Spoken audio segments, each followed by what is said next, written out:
Carolina, dice Laura. Carolina, ¿dónde estás? Y Carolina por allá, aquí estoy. ¿Qué pasa? No encuentro mi cadena. La que tiene la crucecita. Entonces Carolina le dice, no tengo tu cadena. Pero yo la dejé aquí en mi joyero, le dice Laura. Pero yo no la tengo. No sé. Y entonces Laura le dice, bueno, no sé, ayúdame a buscarla porque cada vez, yo voy a tener un examen de inglés esta semana. Y cada vez que yo tengo un examen, yo voy con mi cadenita, con mi cruz, que me da, ¿qué? Buena suerte. Y entonces justo va entrando la mamá a la habitación y le dice, la mamá como son y siempre aprovechan, o los papás también, para dar algún mensajito, y le dice, mira, la cruz jamás se destinó para ser un amuleto de la suerte, le dice la mamá a Laura. Lo sé, mamá, dijo Laura, pero algo bueno parece suceder cuando yo utilizo la cadenita, cuando yo utilizo la cruz. Pero es cierto lo que decís, es cierto. Y tal vez yo he estado pensando o usándola en ese sentido. Y entonces la mamá dice, y sí, porque lo más importante es que vos estudies y ores. Y eso sí puede ayudar, pero no un amuleto. Yo creo que Laura entendió el mensaje de la mamá. Pero como a Laura, me parece a mí, no sé ustedes si estarán de acuerdo conmigo, como a Laura, muchos podrían ver la cruz como lo que no es, como un amuleto, como no sé qué más, como algo para tener exhibido. Ahora, y yo no me refiero al objeto, no me refiero a la cruz como el objeto, me refiero a la cruz como el significado en la historia de la humanidad, el significado en la historia de la salvación, porque eso es la cruz. Es mucho más profundo que simplemente algo que nosotros construimos con el tiempo. De hecho, la cruz no se utilizó sino mucho tiempo después, tal vez quizá en el año 300. La historia del arte, cuando uno revisa la historia del arte, al inicio no se utilizaba la cruz, se utilizaban otros símbolos. Por ejemplo, el pececito. ¿Se acuerdan del pececito? Bueno, ese se utilizaba antes que la cruz. Y muchas otras formas de representar ¿qué? El significado de la cruz o del sacrificio en la cruz, porque no es la cruz, es el sacrificio en la cruz como profundidad, digamos, de este evento. Así es que hoy seguimos una serie que yo he titulado Jesús Evangelizador, la cruz sello de la nueva evangelización. Tengo un trabalenguas. La cruz, Jesús Evangelizador, la cruz sello de la nueva evangelización. Digo la nueva evangelización porque ya en registros históricos se ve como de alguna forma el judaísmo tiene cierta, comparte de alguna forma lo que tiene, pero no al nivel que lo va a hacer el cristianismo. Pero también entender que la cruz representa un sello de esa nueva evangelización, es decir, cómo va a llegar y en qué forma va a llegar a los demás. Y para eso hay que revisar también todo el aspecto de conformación de las nuevas comunidades cristianas, es decir, la sociología o la antropología o aspectos muy profundos de cómo se construyó esta nueva comunidad a la luz de ¿qué? A la luz de la cruz. A la luz de la cruz. Ya lo vamos a ver.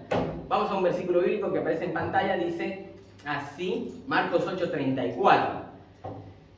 Creo que todos lo conocemos, es muy conocido. Dice, y llamando a la gente con los discípulos les dijo, el que quiere seguirme, niéguese a sí mismo, cargue su cruz y sígame. ¿No? Bueno, ahí está invertido. Y me siga, bueno, y sígame. Es que está en el contexto del griego, ¿viste? El griego está así, por eso me confundí. Que por cierto el griego a veces está invertido. Y me llama la atención porque ya aparece el concepto de cruz. Recuerden que los evangelios no son, no es Miguel Ángel viendo cómo Jesús está con las multitudes, ¿no? Y cómo Jesús está con el paralítico, y cómo Jesús está con la suegra de Pedro. No está haciendo un retrato. Ni tampoco hay un periodista que está tomando nota. Y ahora Jesús se va a acercar a esa mujer que nadie se había acercado. ¿Sí? No está haciendo eso, sino que muchas personas a lo largo de su encuentro con él tienen el registro en su corazón. Y entonces, años después, años 66, años 60, los evangelios empiezan a escribir y están retomando palabras de Jesús, cosa que probablemente Pablo no había retomado, porque en el evangelio de Pablo, si bien en las cartas de Pablo, si bien es cierto, se habla de Jesús y hay algunas referencias, no hay tantas citas de las palabras de Jesús. Lo que sí retoma los evangelios, y ahí la importancia y el valor, me parece a mí, de los evangelios. Entonces, para el año 66 se retoma una hermosa tradición y un hermoso recuerdo que incluye ¿qué? La cruz. Si no fuese importante, por ahí no se menciona, y por ahí ni se asocia al seguimiento de Jesús, porque podría decir, bueno, y el que quiera seguirme, ¿qué puede ser? Y el que quiera seguirme, use lindas túnicas, ¿no? Está bien. Y el que quiera seguirme, tiene que cortarse el cabello, ¿no? Raparse. Y el que quiera seguirme,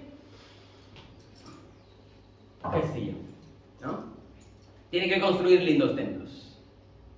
Por cierto que para aquel entonces no había templos organizados, eran casas.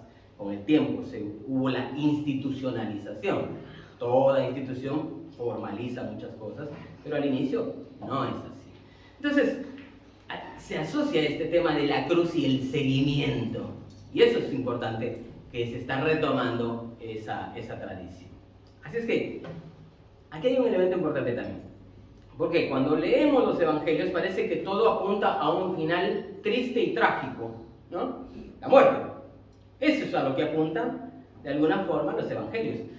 Pero cuando nosotros vemos cómo lo relatan Marcos o Mateo, por ejemplo, uno ve que no es una tragedia absoluta para ellos. O sea, ellos lo interpretaron como una tragedia, pero no absoluta. Porque ellos ven mucho más profundamente. Ellos ven que Jesús vino a morir. Mirá, bueno, esto da para un montón de reflexión, porque ahí tendríamos que pensar, bueno, ¿quién muere? ¿Jesús o Dios? Ambos, ¿por quiénes? ¿De qué forma quería impactar la vida de los seres humanos Jesús a través de este gesto? ¿Por qué no lo hizo de otra forma? Si pudiendo ser, si siendo Dios no lo hizo de otra forma. Entonces, hay mucho para pensar ahí, pero de alguna forma, ustedes ven o vemos, que a pesar de ser trágico, Mateo y Marcos lo registran como algo mucho más profundo y entienden que Jesús viene a morir. Entonces, yo creo que ahí entendemos también cómo adquiere tanta fuerza este aspecto de la cruz. Porque pudimos haber, o sea, los evangelios se pudieron haber centrado solamente en sus obras maravillosas, ¿no? Y no registrar su muerte, por ejemplo. Solo registrar los milagros. Y no registramos la muerte. Solo registramos la resurrección y no registramos su sacrificio. Pudo haber ocurrido así. Sin embargo, el Espíritu de Dios está acompañando la vida de los evangelistas y nos relata y nos empalma todos estos detalles que nos permiten entender hacia dónde está dirigido el sacrificio de Jesús. Después de que Cristo resucitó, los apóstoles salieron a predicar, y lo que predicaron, adivinen qué fue: la cruz. La cruz. Pedro predica la cruz. Pablo predica la cruz. Oh, obvio. hay otros detalles, predican el amor, predican gracia, perdón, predican misericordia, predican muchas otras cosas. Pero la cruz es un elemento importante. Ya lo voy a describir a través de otros pasajes. Así es que después de que Cristo resucita, llevan la cruz, no el símbolo, porque no se colgaron una crucecita ellos, sino el significado, la profundidad, el mensaje radical. El mensaje tal vez no solamente radical, sino a veces revolucionario de la cruz, ¿no? En un mundo donde revolucionario por ahí puede sonar en muchas formas, realmente viene a ser radical y revolucionario el mensaje de la cruz. ¿Por qué? Porque transforma personas, porque cambia a un Saulo a un Pablo, porque cambia a un perseguidor a un amante de Dios y de su gracia y de la cruz. Entonces, me parece a mí que ahí hay radicalidad, ahí hay algo revolucionario que transforma, y no sé cuántos mensajes que estuvieron a su alrededor transformaron tanto como este. Ahora, que dejemos el Nuevo Testamento allá y vengamos a nuestro hoy, y tenemos que preguntarnos qué ha cambiado en mi vida a partir de la llegada de la cruz a mi vida. ¿Qué ha cambiado en mí a partir de la llegada de Jesús a mi vida? Creo que eso es algo que tenemos que preguntarnos constantemente. ¿Qué ha cambiado? ¿Ha cambiado algo? No ha cambiado nada. ¿Ha habido un proceso? ¿Qué me ha hablado Dios? ¿Y cuándo me habló Dios? ¿Lo recuerdo? ¿Ya no lo recuerdo? ¿Qué pasa? ¿No? Yo creo que ahí tenemos que entonces ver que Jesús sigue orando y sigue hablándonos a través de la cruz a nuestras vidas. Sí su amor, sí su misericordia, sí su compasión, pero también su cruz, como signo de seguimiento, como signo de sacrificio, como signo de sustitución. Y entonces, ¿qué me provoca a mí saber eso?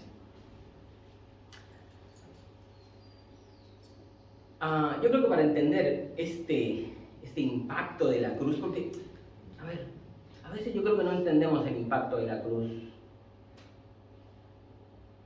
hasta que no vemos ciertas situaciones que realmente salen de lo normal. Lo que narra ahí el video es un hombre que de alguna forma se une a una pandilla y realizan, primero robaron placas de autos, las coleccionaban, las vendían porque eran bastante caras, y luego pasaron a otro nivel, a robar ya no las placas, sino los autos. Pero no solamente eso, sino se vio involucrado en también cobrar cuentas. Y cuando vos vas y cobras cuentas en este tipo de cosas, implica también mutilaciones, implica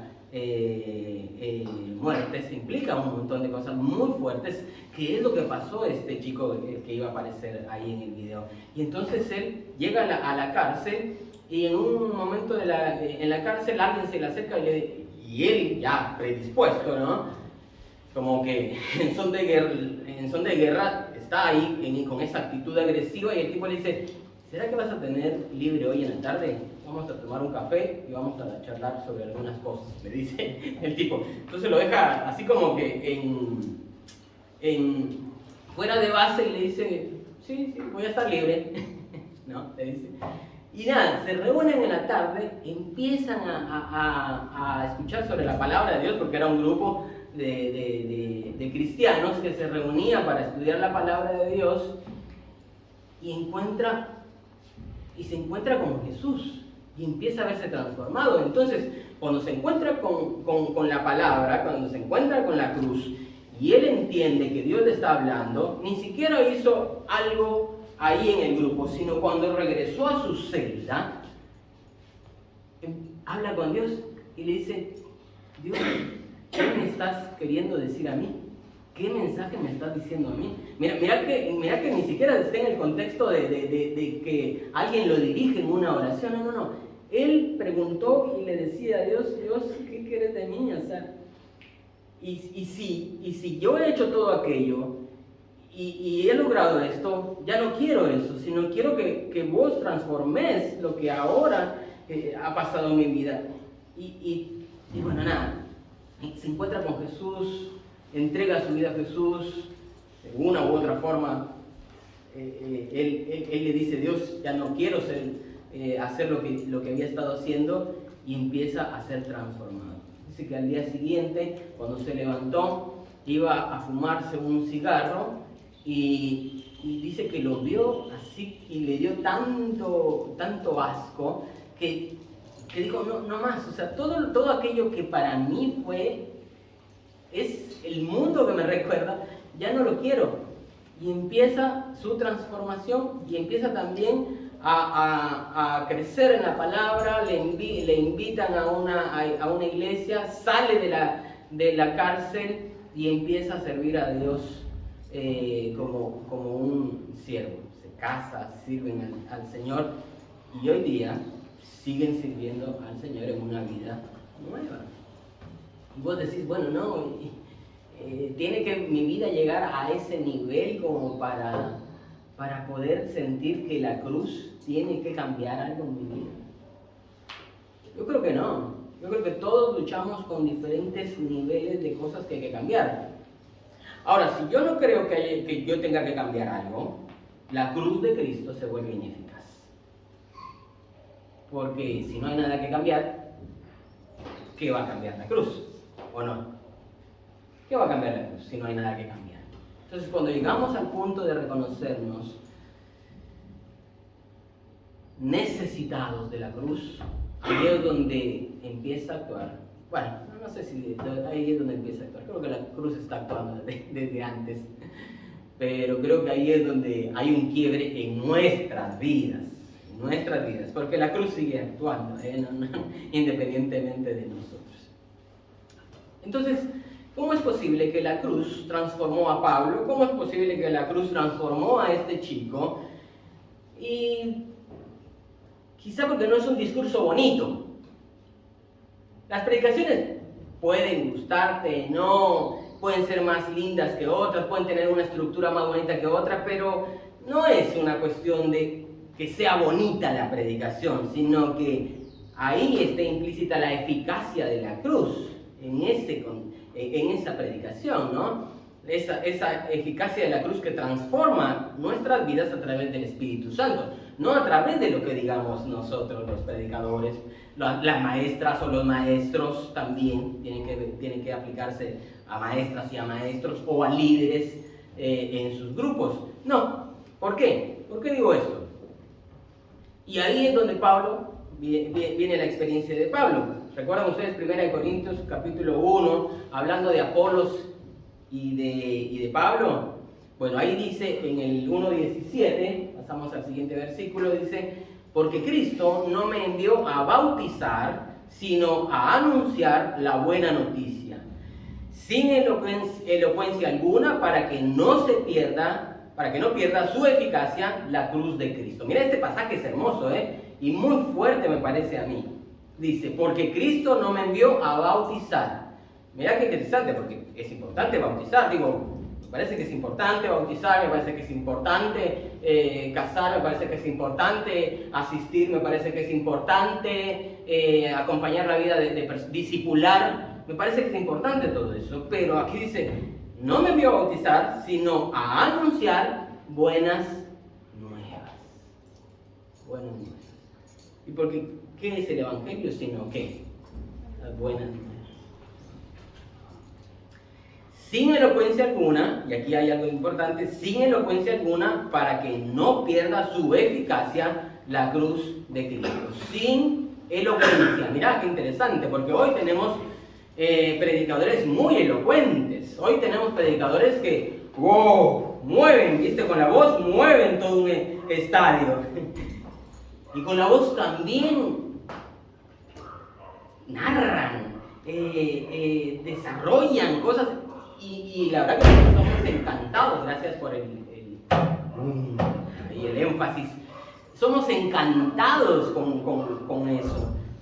Pero ¿es en ese sentido la elocuencia lo que transforma? ¿Tenemos que gritar para que transforme la vida de las personas? ¿Tenemos que hablar como silbo apacible en la vida de las personas? Si bien es cierto, todo eso importa en una charla, en una predicación, aquí me dice que no es la elocuencia, para que no se pierda ¿la qué? La eficacia de la cruz de Cristo. Y ahí está, me parece a mí, el mensaje más importante, la eficacia de la cruz de Cristo. Todo lo demás, yo siempre he dicho, el Evangelio es más sencillo de lo que nosotros lo hemos convertido. ¿No? Para que no se pierda la eficacia de la cruz de Cristo. Pero no el símbolo, no el símbolo, su significado. Eso que lo llena de significado.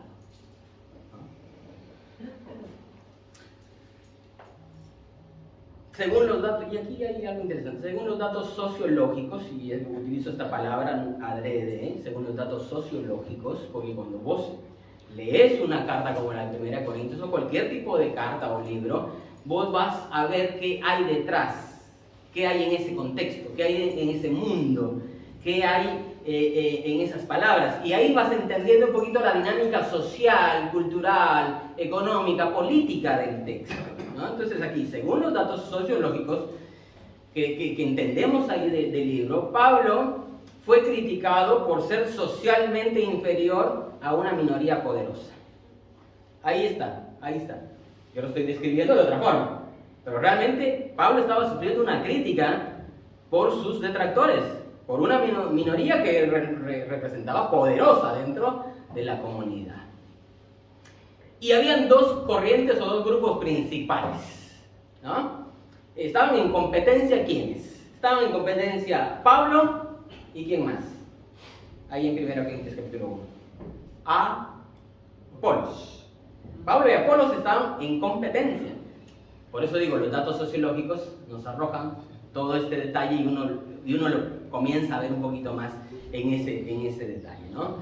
Así es que al parecer algunos de los corintios estaban más interesados en el estilo que en la función de sus respectivos ministerios, ¿no? Que si predicaba más bonito Apolos, que tenía mejor elocuencia, que tenía mejores palabras. Eso era importante para algunos. Y no que la eficacia de la cruz de Cristo en la vida de las personas. Y no digo que Pablo fuese tampoco una persona sin mayores conocimientos, porque todos entendemos y conocemos de Pablo. Tenía muy buenos conocimientos. Había sido educado en buenas escuelas, con buenos maestros, con maestros muy doctos, muy sabios, importantes para la época. Y sin embargo, él dice que la elocuencia en este caso no es lo importante. Lo importante es la eficacia de la cruz de Cristo en la vida de las personas. Al parecer este grupo consideraba a Pablo como un líder débil, ¿no? Sin sabiduría, sin capacidad de convencer con palabras o argumentos, es decir, la retórica común en aquel momento. Y mira que nosotros vemos a Pablo como un hombre muy elocuente, ¿no? Con su carta de Romanos. Bueno, sin embargo, para su época Pablo era considerado alguien sin argumentos, sin capacidad, sin sabiduría y un líder débil. Mira vos, mira qué interesante. Y nosotros lo vemos desde otra perspectiva. En contraste, entonces, Pablo lo que quiere colocar en el foco de la atención no es la forma de predicar, no es la estructura de predicar, no es la estructura del mensaje, no son los recursos de la predicación, sino el poder transformador que hay en la proclamación de Cristo crucificado. Y ahí está el cambio, ahí me parece que está el impacto que tiene la palabra de Dios, o que tiene la cruz de Cristo. Miren ustedes aquí en el pasaje que pongo a continuación, bueno, ahí está Apolos y Pablo. Dice Pablo, yo mismo, hermanos, cuando fui a anunciarles el testimonio de Dios, no lo hice con gran elocuencia y sabiduría, que probablemente podía hacerlo, probablemente podía hacerlo. Y vamos al 4. No les hablé ni les prediqué con palabras sabias y elocuentes, sino con demostración del poder del Espíritu, para que la fe de ustedes no dependiera de la sabiduría humana, sino del poder de Dios. Mira qué interesante. Entonces hay un cambio total, hay un cambio de paradigma aquí. Ya no es solo la elocuencia, que digo, no está mal, no está mal escuchar a alguien que nos sepa narrar, no está mal alguien que sepa contar historias, no está mal todos esos recursos para poder compartir la palabra, pero creo que lo importante aquí es cómo la palabra nos transforma, cómo el Espíritu nos transforma, cómo Dios está obrando para que llegue ese momento en el cual nosotros recibamos ese mensaje y digamos, sí, esto es para mí, esto es para mí, esto es lo que yo necesitaba esta semana.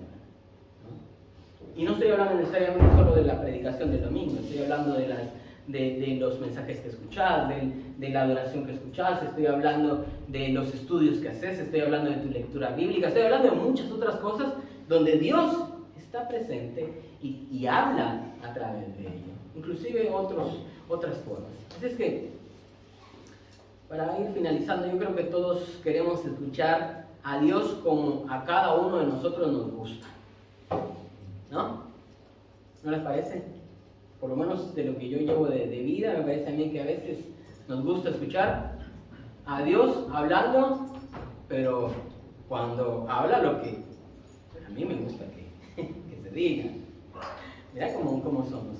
Y no estoy bardeándome, no estoy bardeando la vida humana, estoy diciendo, creo que puede ocurrir, que nos guste, a los que somos más de la razón, de lo intelectual, nos gusta que nos hablen desde ahí.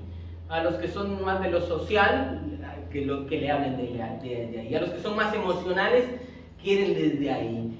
Y la pregunta que debemos de hacernos nosotros es, Dios, ¿qué me querés decir?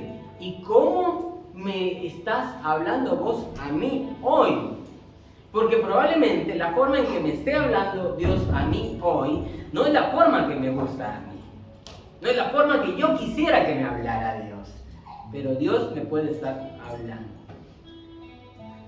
Creo en un Dios de misericordia, creo en un Dios de gracia, pero creo en un Dios también que quiere nuestra victoria en muchos sentidos de nuestra vida. Creo en un Dios también que nos ayuda a crecer, Ya no nos podemos quedar como discípulos. Necesitamos ir y avanzar a ser maestros, a ser líderes. Maestros y líderes no para sojuzgar al que está al que viene detrás, no, maestros y líderes para amar, para acompañar compasivamente, para ayudarlo, que tal vez a mí en el pasado no me ayudaron, pero hoy sí yo sí puedo ayudar a porque yo ya he sido atravesado por la cruz de Cristo que me transforma y que hace de mi liderazgo y que hace de mi vida y que hace de mi servicio un servicio de un liderazgo transformador, un liderazgo compasivo y misericordioso. Ya me lo habrán escuchado decir muchas veces. Porque ¿qué podemos brindar? ¿Qué podemos dar nosotros? Sino lo que hemos recibido. ¿Qué hemos recibido? La gracia y la misericordia de Dios. O recibimos algo más, no, me parece que vos para venir aquí a mi atrio, a mi vida, a servirme, vos lo que tenés que hacer es ser un súper inteligente hombre o mujer, ¿no? Tenés que ser muy fuerte, ¿viste? Porque si no, no puedes estar aquí. Tenés que ser muy capaz con tus dones. No te pidió nada. De hecho, de donde te sacó, de donde no sacó, nadie daba un centavo, ¿entendés? Entonces, ¿qué voy a hacer? ¿Qué me voy a aplicar yo de grande? No, más bien nuestro liderazgo, nuestra vida como Digo, quitemos el liderazgo, quitemos cualquier tipo de institucionalidad que le demos a la comunidad. Quitémosle todo eso. Y nos quedamos, quitemos ese manto que le ponen al pastor, quitemos ese manto que ponen a los líderes de adoración, quitémosle el manto a todos y nos quedamos como lo que somos, discípulos y discípulas de Jesús, hijas e hijos de Dios, ¿no? Y entonces entramos en el plano donde todos necesitamos acompañarnos, ayudarnos. ¿En qué? En amor, en compasión, en misericordia, en gracia. Creo que es eso. Ese es el Jesús evangelizador, nos habla desde la cruz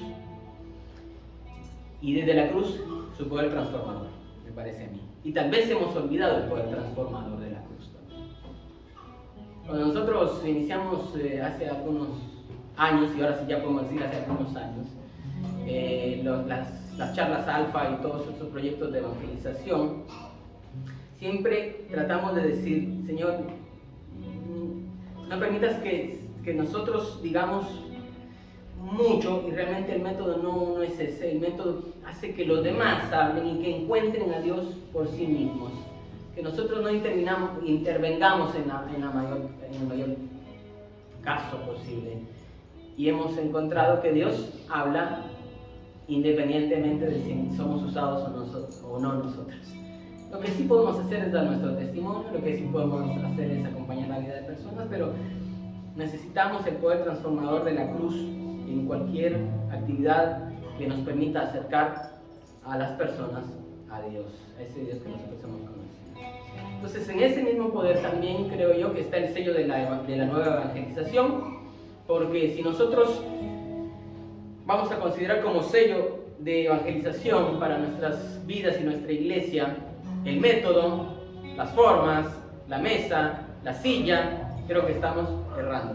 Lo que necesitamos es entender el poder transformador de la cruz en la vida de las personas. Y ahí ya nos quitamos nosotros esa responsabilidad. No es que no salió como quisiera, no salió como nosotros queríamos, no salió, no es que tenga que salir como yo quiera, es que va a salir como Dios ha designado y como Dios está haciendo la obra en la vida de cada una de las personas. Y así es como le decimos a Dios, y acompáñenme a orar ahí desde sus asientos, oramos y le decimos a Dios.